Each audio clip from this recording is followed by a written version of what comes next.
So now moving on to our best bets. These are the plays we have for these win totals here. If you're watching on YouTube, go and check out our Big Ten West and Big Ten East videos on win totals. We'll get a little bit more of a breakdown of why we chose to lean one way or the other on those respective teams. So what we did here for this video is we're just going to pick one or two of our favorite plays, one of these over under win total plays that we are very, very strong on, that we would wager our own money on, or maybe we already have wagered our own money on these. So Xan, I'll leave the floor to you. What is your best bet for the Big Ten?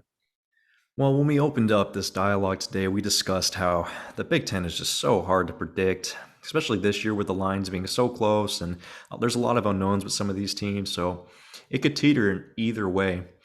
But when I look at the Big Ten, there is only one team that I feel very comfortable placing some money on when it comes to these lines, and that's Ohio State.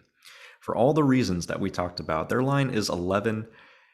I called that the push insurance. I don't see them losing a game, and even if they lose a game, they are not going to lose more than one game. So regardless, I'm either going to make money or I'm going to get my money back. And when you look at it, I mean, they have a potential Heisman winner and who I think is going to win the Blitnikoff on the same team. CJ Stroud is an absolute monster. Jackson Smith and Jigba is an absolute monster. Then you have, Ohio State just reloaded Shoob. They just sent a bunch of guys to the NFL, and now you've got Julian Fleming, Marvin Harrison, and Amika Egbuka coming in. They're the number one offense in the Big Ten by an absolute mile. They have averaged 45 points per game. The next highest is Michigan with 35 points per game. 10 more points per game than the next team. That is absolutely incredible. And not to mention, they have Travion Henderson, who had 1,250 rushing yards and 15 touchdowns last year, averaging 7 yards per carry. They are so unstoppable on the offensive side of the ball. They have a good offensive line as well. And I think they can only improve on the defensive side of the ball from last year, especially with the Jim Knowles hire. I really don't see this team losing more than a game, if a game at all, during the season. I really like this team for the playoffs this year, and I think they're a very safe bet to either win money or at the very, very least get your money back. Absolutely. I am in agreement. I think the hire of Jim Knowles, a defensive coordinator, was the best coordinator hire of the entire offseason in college football. Very good hire and pickup by Ryan Day, and the defense should certainly be improved from last year. I'm with you on the over at 11 games. It's the same exact reasoning for why we like the Alabama over on their win total at 11 games as well. This Ohio State team should be very good, and they're a team that can certainly win the national championship. So I only have one best bet here for the Big Ten Conference. I reiterate everything you said about this conference, just a lot of fence riding and teeter-tottering on these win totals for a lot of these teams. I think the sportsbooks did a good job pegging these numbers, and especially the Big Ten West. It's a division that can be very sporadic, and it's just very hard to predict the results when you have a lot of teams clumped in the same tier.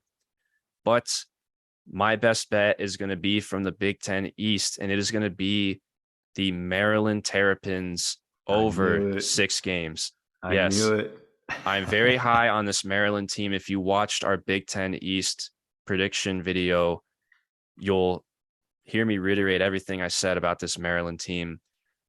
Talia Tagovailoa returns at quarterback. He put up very solid numbers last year. I think that he still has an extra level that he can reach in his game. I think Tagovailoa will be a very solid quarterback for the Terrapins this season, and he's got a lot of good receivers to throw to. He has 5-star Raheem Jarrett, who was their leading receiver last year. He returns. They also have some other good receivers as well. Dante Demas returns. He was injured last year and he didn't play for most of the year, but he's a very talented receiver that I think will be a very good threat in this Maryland offense. And then also Mike Locksley went out and got Jacob Copeland, who was the leading receiver in stats statistically at Florida last year. And so you add Copeland into the mix. This is a very deep Maryland receiver room, and they got a decent quarterback throwing to those guys. I think this offense, especially along the skill positions, will be very good. And then that's not to mention they bring in all 5 of their offensive linemen return from last season. So they return their quarterback. They have a very deep receiver room. They return all 5 offensive linemen. This is an offense that was number 36 last year in the country in efficiency. I think it has the upside to be at least a top 20, maybe even a top 15 offense in the entire country conservatively next season. I think that offense is another level to reach.